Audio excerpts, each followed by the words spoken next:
je peux vous montrer un petit peu 2 secondes la roche. Ici, en fait, c'est pas la même roche que dans les vignes. C'est des calcaires aussi. Mais ce sont des calcaires plus récents. Parce qu'il y a 20 millions d'années, on était au bord de la mer ici. Et cette roche, elle est constituée de sédiments de coquillages qui se sont fossilisés.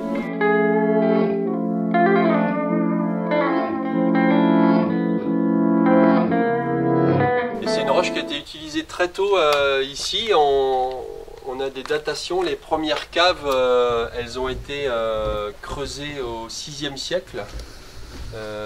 Donc il y a 1500 ans, pour fabriquer des sarcophages. Ah oui. C'est assez étonnant. En fait, c'était avant la christianisation et les gens en fait vivaient de construction de sarcophages qui vendaient aux familles riches parce qu'à l'époque on voulait conserver les corps dans de bonnes conditions. Et comme c'est une roche qui est très poreuse, ben, en fait elle contribue à faire des phénomènes de momification et les corps se conservaient bien dedans. Et puis vers la fin du Moyen-Âge, 13e, 14e, on a commencé à nouveau construire, à nouveau extraire des blocs de pierre, mais pour faire de la construction. D'abord pour les châteaux, les églises.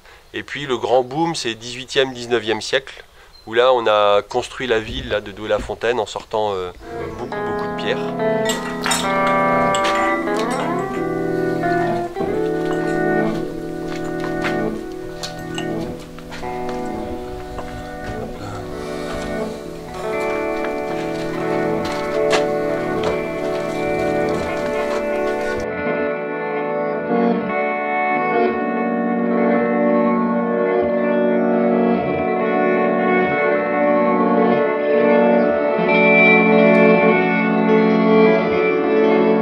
Cette cave-là, elle est un peu spéciale.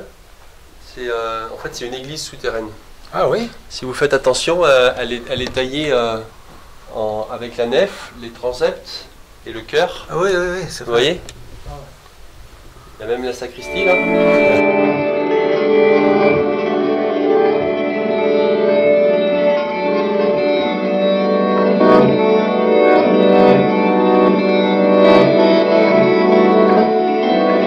La seule chose qu'on sait, c'est que pendant la Révolution française, c'était déjà dans ma famille, et ici on a dit la messe en cachette, parce qu'il y a eu une période de la terreur pendant la Révolution où les prêtres se cachaient pour dire la messe.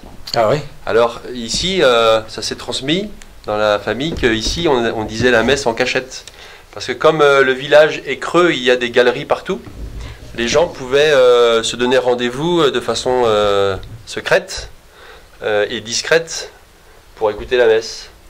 Donc voilà. Et là-bas il y a un souterrain mais qui est muré. Là derrière la grosse pierre sans doute c'en est un aussi, mais c'est compliqué à ouvrir. Mais tout ça c'est des. En fait on sait que ce genre de petits trous là de passage, c'est des souterrains de cette époque-là là, du carolingien.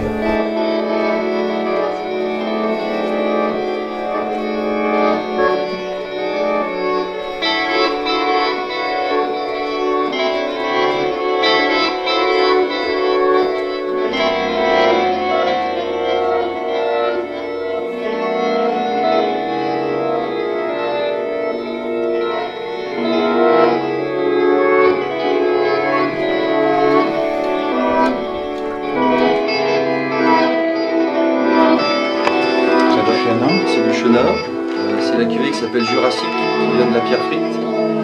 À la pierre frite, on a vu une jeune vigne là quand on est arrivé, mais un peu plus loin, j'ai des chenins plus vieux. Terminei a visita da melhor forma possível, provando os vinhos do Le Pas Saint-Martin direto das barricas.